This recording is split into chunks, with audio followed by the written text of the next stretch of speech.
Hello, MotoAmerica fans, and welcome to this latest edition of Off Track with Carruthers and Bice. This is a special video version, and we're at Barber Motorsports Park, and we had to do a video version, didn't we, Paul? Because of who we have in the middle of us here. My long-lost buddy, Andrew Lee.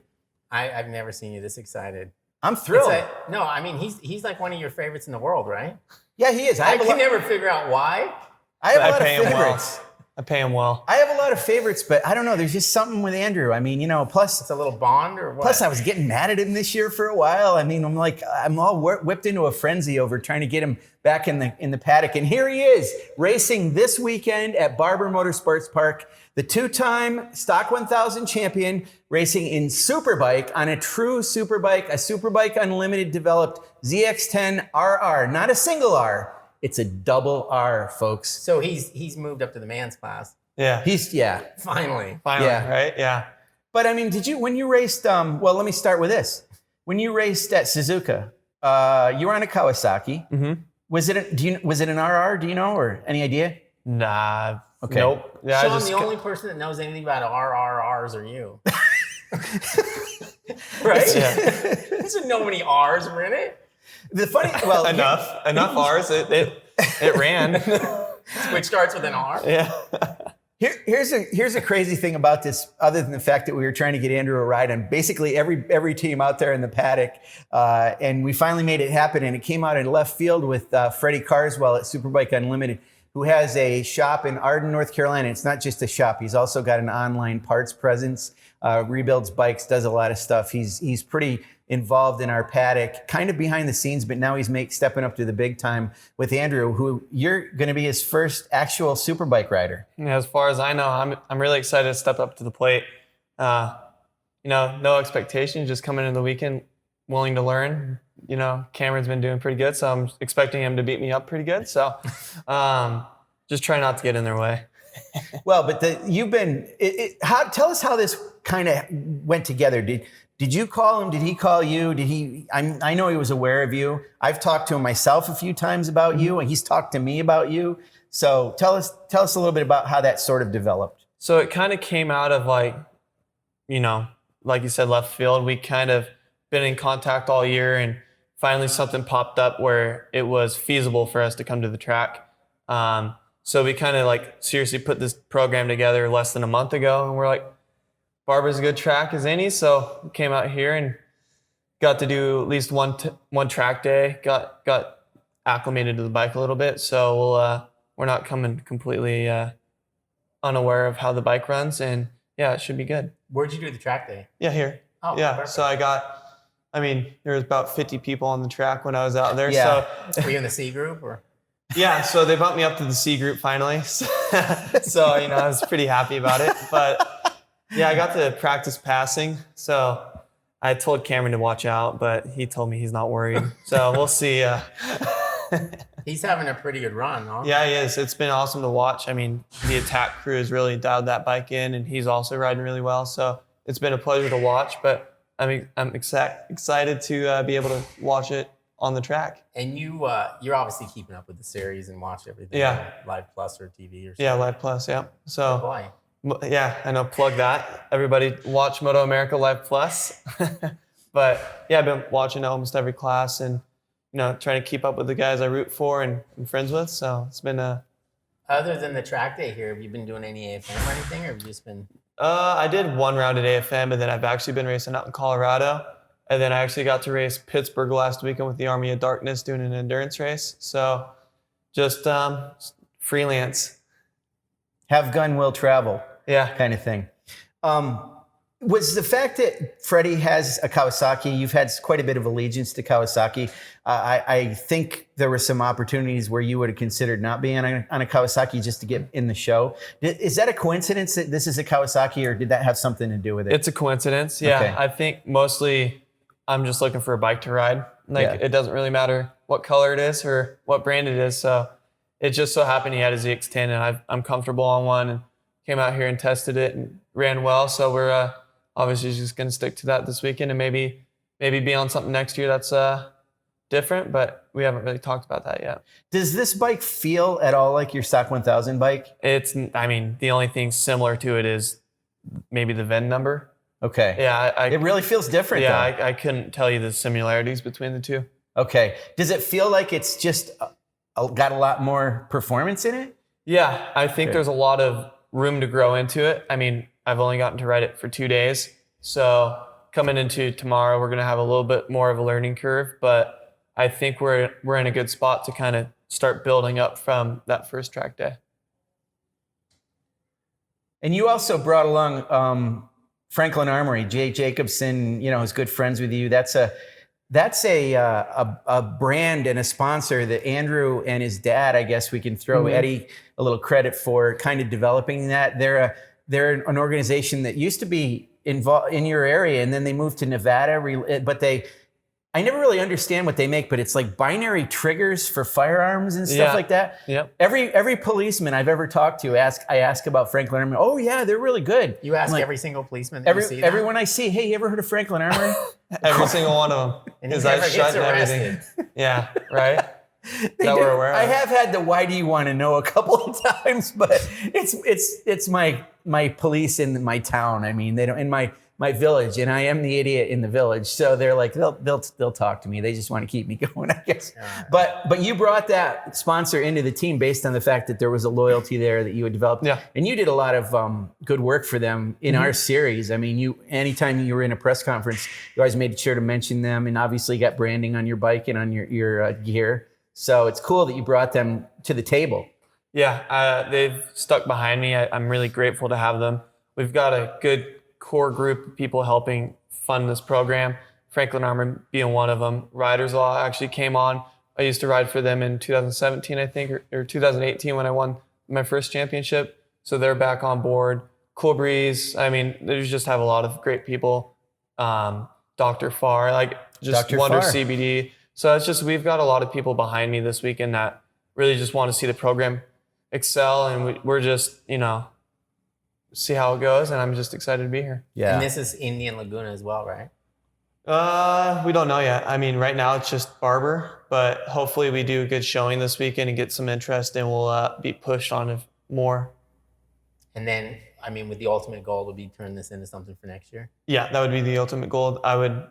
Same class, same bike maybe, and be able to do the full season.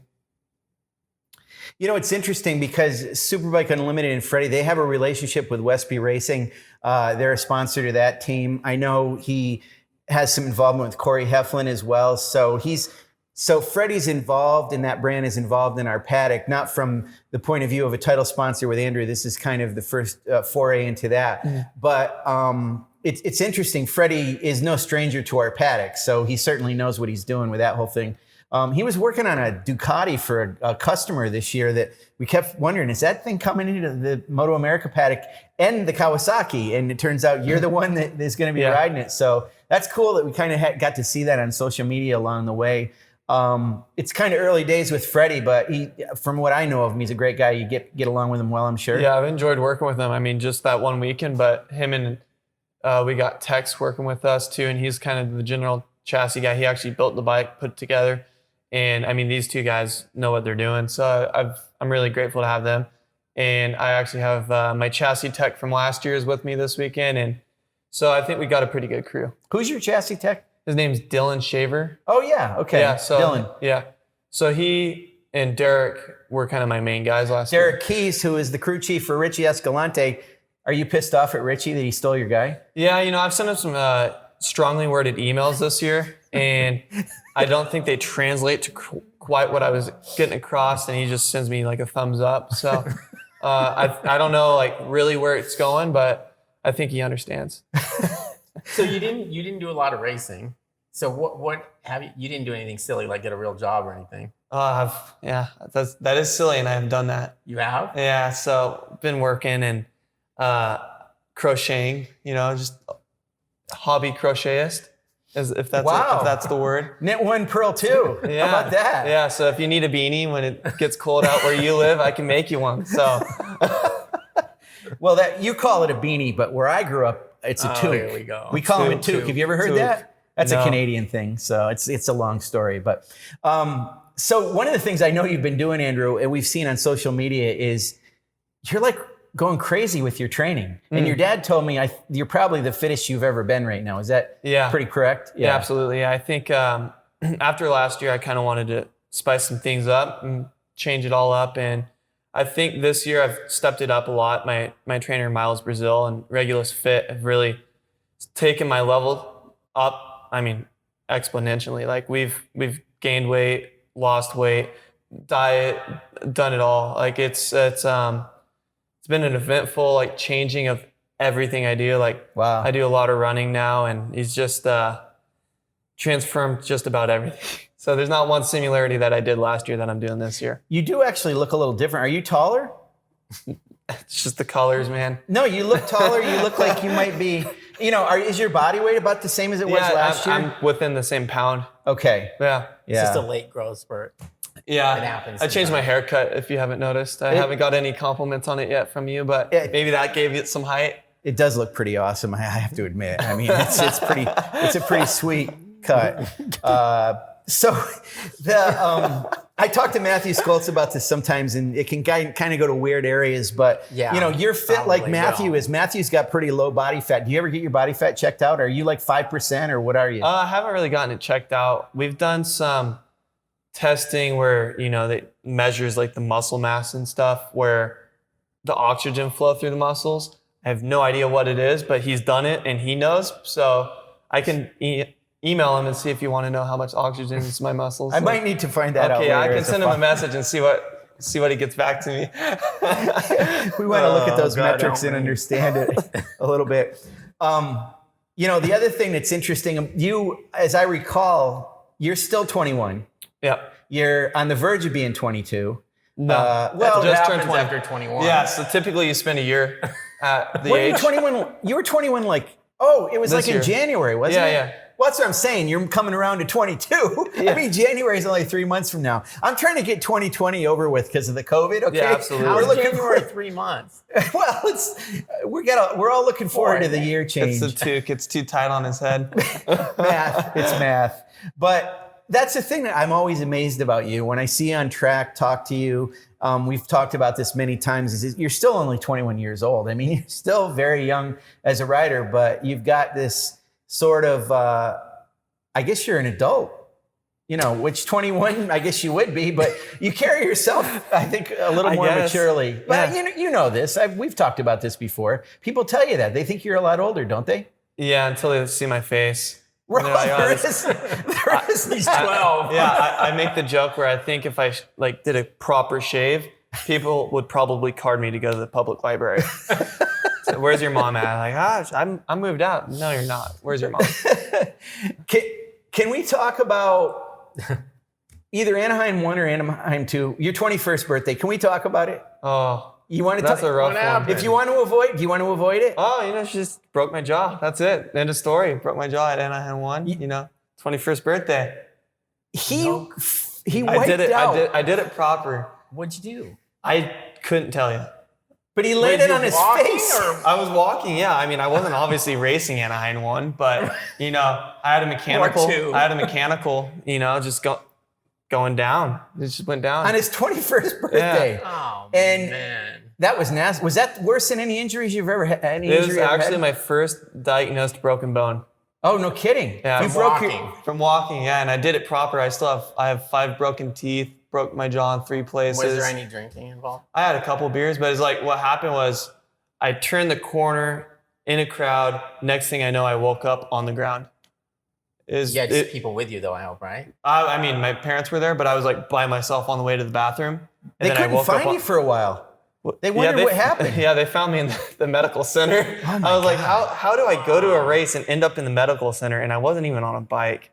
You were knocked unconscious. Yeah, it was. I don't honestly people ask me what happened. And it Nobody was like, punched you or anything? I might have said something witty, like Witty. yeah, something witty, and the ground got me, something got me, and we ended up in the hospital. I took an Uber to the hospital though, so that was pretty cool.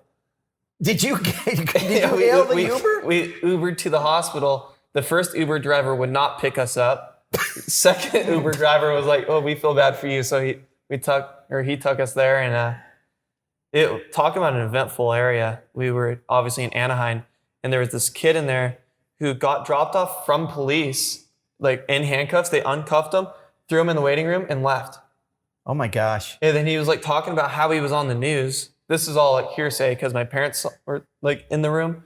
But apparently like he pulled up Facebook or had somebody pull up Facebook, and it was like an action news story where he stole a car, and like, yeah, it was like eventful, but whatever reason they left him in the waiting room. They just left him like, all right, go get yourself fixed up. So did you get your jaw wired? No. Or not? You weren't? No, thankfully. Oh, because I had a friend that had that. Yeah. This guy he got hit by a car on his scooter or something when I was in high school, and he broke his jaw and his leg. So he was in a wheelchair when we graduated. And then the best part was we were feeding him beer through a straw because his jaw was wired. And then he drank so much that he started to get sick. So it was just going out of his gap. Projectile vomiting between. So we had to push him out of his wheelchair because I'm like, he's going to choke, right? But luckily, obviously, it was only liquids in, so it was only liquids out. But anyway. Luckily, yeah. Little known fact, you get drunker when you drink beer through a straw. Seriously, it has to do with the amount of oxygen you're I've always heard that, but then I didn't know if it was true. I think it is true. But speaking of Supercross and being there, this is my segue. How about that? You are big into doing moto for training. Are you still doing a lot of it? Not right now. The weather's been pretty bad out there on the West Coast. Oh, yeah. So it's all on fire. Yeah, it's all on fire. So I've been doing this just home workouts and, trying to stay out of the smoke as much as possible. And then in Nevada, it's drier than a bone. So we don't really go out there and do too much of that. So what? Because it gets dusty. You have nothing to get it. Yeah, just hard packed, lots of rocks. Yeah, miserable. Yeah, you don't really want to spend too much time in that. Okay. So is moto something you do kind of more in the wintertime or something? Yeah. Okay. Yeah, typically. Or, when we go to moto track, it's prepped. So, but where I live, there's no moto tracks typically. Right. So it's just free riding. Okay. And before we went to the Ridge, didn't you go to the Ridge with JP and do a I did at school. Yeah. Yeah, we did 2 days up at the Ridge. And yeah, I've been enjoying doing a lot of teaching with Jason. It's something I've gotten to enjoy a lot over, the past year, just because I haven't been racing, and I've just been enjoying kind of passing on some knowledge that I have along to the community. I've gotten to work with a lot of people that are still in the paddock. So it's just been something cool, change of pace. Mm-hmm.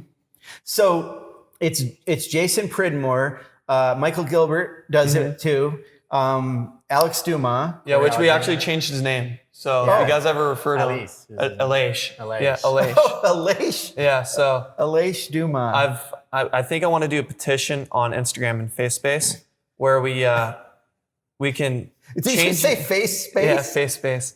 I want everyone to vote to change his name on Instagram to Aleix Dumas. Is it that literally Spanish for Alexander or Alex? I don't. It's probably Aleix Spargo, Alex Dumas, close enough. Yeah, send it in there. Yeah. He's what is it like when you're instructing? Like you said, you'd impart some wisdom on some people. Give us a little something without giving it all away. Like what do you do? What do you talk to riders about? Let's see the wallet real quick before we get too much. See, that's the thing. Just give us one little tip. Something. We do a lot. Don't crash. Yeah, don't crash. Don't crash. That's the biggest thing. No, we work a lot with braking techniques. I think that's something that typically as a newer rider or somebody with not too much experience, that's where a lot of people struggle just because, naturally we aren't supposed to be riding bikes at 180 miles per hour. So I think a lot of people, break out of fear. Just want to slow down as quick as possible, so they just grab a handful. Mm-hmm. I look at it as more so you want to control your speed, and that's something that we work a lot on. The bike that you're riding this weekend, obviously it's got bigger forks, triple clamp, different. Swing arm, I'm sure, is different. Brakes are really... when you were racing Stock 1000, you were on stock brakes that whole time, right? Yep. It's been a while since you rode that bike, but did you get any sense at that track day? Are the brakes actually, do they feel more powerful? Oh, yeah. Probably the biggest difference, right? Yeah, well, there's a lot of differences, but I was going into turns and I was on one wheel and I was like, oh, that didn't happen on a stock bike. Oh, really? Yeah, it's a lot of power. Okay. So you obviously like that because you can brake deeper and do a few different things on the bike, right? Yeah. Okay. I mean, it just kind of opens up some passing opportunities as well. Not so much brake fade. So, I mean, it's just kind of like, it's a Superbike. Everything's just improved. Yeah. And what about this particular track? I mean, I know it's sort of coincidental, or it just happened to be the timing of you racing here. You're not coming here because this is your all-time favorite track or anything, but you get along okay with Barber? Yeah, I enjoy coming to Barber. I like the facility a lot. It's just, coincidence again. Just this whole racing thing is a coincidence for me this weekend. Yeah, so, that's good. But yeah, I think this is probably one of, if not my most favorite track in America. So this and Pittsburgh are probably right there for me. Yeah, that makes sense. They have some similarities in some ways. I mean, I know that Barber, Josh Hayes used to say this track is almost like they took a course and maybe put it in a photocopy machine and maybe reduced it a little bit. Like if it was a little bit bigger, it's like literally could be like a MotoGP track or something. Yeah, I could see that. You think that? Mm-hmm. Yeah. Coming into this weekend with your crew, did you guys talk about any measurables that you're looking for, or any goals that you have maybe personally or the team? Do you want to get a certain ranking in the Superbike riders? Do you want to get certain lap times? I mean, what are you looking at to try to do? Well, I think my main goal this weekend, since it's my first weekend on the grid, I haven't actually got to ride with any of these guys. I just want to learn. I think I don't want to put a number on anything just because, I mean, that only leads to something. If I don't reach it, I get upset. Right. But I want to be able to like learn from Cameron and like, you know, Bobby Fong, all these guys who have been here all year and been on Superbikes. I want to see some of the things that they do better and see where I can improve. And I mean, I would just be happy, you know, finishing 2 races and 2 strong finishes, and I'll just be happy with that. I have some numbers in mind, but I if I don't reach them, I think my main goal is just to learn. And Superbike is obviously your ultimate goal, but it seems like you, in this past year, maybe not more than usual, but you have been racing a 600, or you've been on a 600 a little bit. Didn't you ride Richie's bike at one point? Yeah, so actually, Valentin DeBeese and I helped develop that bike. That's right. So I got to race that bike one weekend, and I just enjoy riding new things. Like I got to race an R1 last weekend, and I've just kind of enjoyed being able to ride other people's bikes, and you know, just I think that helps, you know, this hone the skills a little bit. And I mean, speaking of Richie, he's doing phenomenal this year. So it's cool to be able to be a part of that program in a way where I helped it out a little, absolutely. push it on. And your crew chief is involved with him. I mean, I go and see Derek all the time, and I'm like, see, Andrew got you going on this whole thing. So, you know, one thing I've never really asked Derek about, maybe you can explain this to us. So he works for Kawasaki, but does he live up in your area? No. So he lives over there. He does? Mission Viejo, I think. Okay. Yeah, he just works at Cowie and okay. Yeah. I always thought he was up in your area or something, but no, I'm a Lone Ranger. Nobody's by me. Okay. And what does he do for Kawasaki specifically? Like in the technical department. Yeah, he works for I mean, honestly, like he has a new job. He used to be a test R&D rider. Oh, okay. And then now he does something in the lines of like media. So like he works in the media, like fleet as a mechanic. Yeah. Oh, so for the bikes that go out for test bikes and stuff. Press stuff. Oh, so yeah, okay. He works on those bikes, I think. Paul's favorite guy usually, right? Used to be. Yeah. What's your feelings on the whole 636, 600 thing? Is it much ado about nothing, or? I mean, the way I look at it is it's just racing, and I think the boys in those classes they're ripping. I mean, I don't really think it's too much to do with the bike. I think that Richie and SDK and Posh as well, I think they're all just going really fast, and I think it's something you can really point fingers at, but at the end of the day, you're just a rider.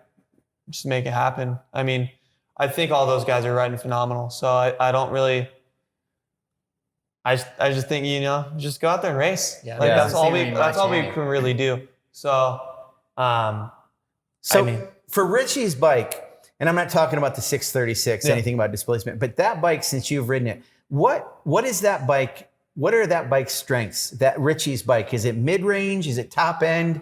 Does it handle real well? Like what has it got going for it? See, I think generally that bike just does everything all right. Mm-hmm. Like I don't think it's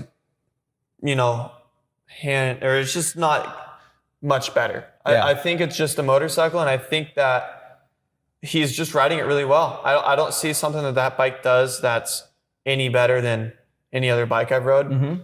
I think it has good front end feel from what I remember. Is like that's one thing that I felt like it did really well. But everything else, I feel like it just is generally good. Mm-hmm. Like nothing where it's like, oh, this is so much better. I think Kawasaki just made that to be like a good street bike. All around, yeah. But they didn't, I don't think they made it. No. They didn't design it as a race bike. Right. I mean, they just wanted this good all-around middleweight motorcycle for people to buy, and it's under $9,000 or something. I mean, I think that's what the target was with the whole thing. Well, from what my understanding is, talking to Derek, and he might know a thing or two since he works there, but he, so the 600 was a model that used to be homologated in America, mm-hmm. but they took that out.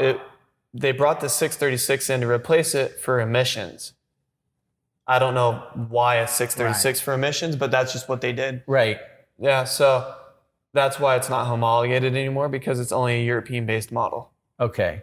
And like Paul said, I mean, the price is amazing. And it's funny because Richie has obviously turned it into a winner. It's been around in some aspect for a little while. Mm-hmm. They had him at Daytona, and you'd think a bigger displacement at Daytona, you'd see some advantages there. But it's taken Richie on that bike to really kind of make it shine. So, but still people aren't running out and getting that bike and saying, oh, let's all have 636s. We can buy one for under $10,000. Yeah, so. I think if it was as big of a deal as some people make it, would be an obvious bike to be on, and I think people would have changed already. Yeah. So I mean, it's a touchy subject. Right. No, but, it is. It is. I'm glad I didn't bring it up. Yeah.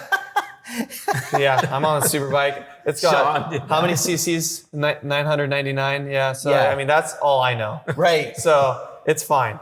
Well, then we're gonna hear, oh, it's an RR, so maybe there's some issues there. Yeah, you know? Who knows? Yeah, probably. I think you got to get to 4 hours before it's a big deal. That's CBR's got 3 though. Yeah. CBR RRR. That's right. When that finally comes out, that thing's 4. going to be really good with all those. What do you think? Kellogg's. Yeah, I'm Tony the Tiger. The Tiger right there. Yeah. It's great. Is that copyright? Are we in trouble now? I don't know where that came from, but one other thing I want to ask you about. So electronics are a huge part on Superbikes, and back to Freddie Carswell again. He's your data guy. Yeah. You were saying before that we got on here, you've got a Motec system. So it's early days for that. I mean, you're going to have to work with that. How much experience do you have with electronics? Did you have any when you raced at Suzuka? Your stock 1000 bike was flashed, I assume? Yeah, it was flash tuned. Okay. And then in Suzuka, it was very similar. I raced the super stock class out there. So, this past time on that bike was the first time for everything. I haven't even raced with the master cylinder on the brakes. So, it was a bit of a learning curve. Yeah. Like I said, there wasn't much similarities between the two. But you got the test here. So you did get some data from the electronics that you can apply to this weekend. So you're not completely lost to start with. You've got a little bit of something going to get there. Some firm footing for us, I think. And I think it's just something for us to expand on.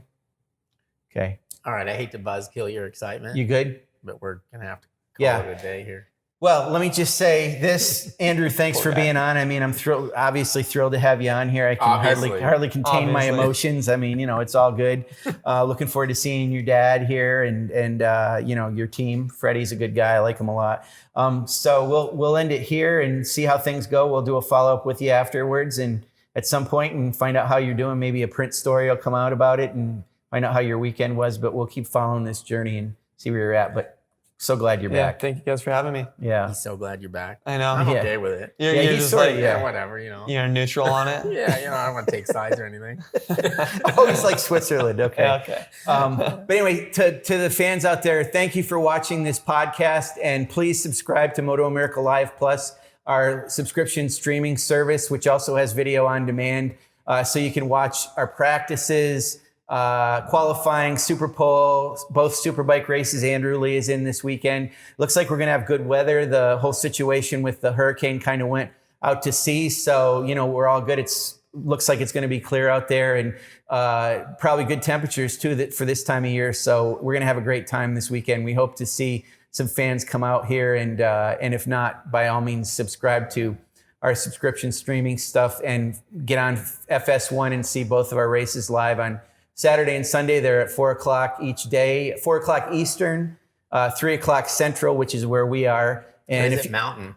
Yeah, I don't know. If you're in some other part of the world, you figure it out yourself. I'm not going to, it doesn't fit in my head. We need you to go down the list for us. Yeah. Well, what time's the race on in Poland? I don't know. You figure it out yourself. But anyway, thanks so much for joining us. Thank you, Andrew, Paul. Thank you.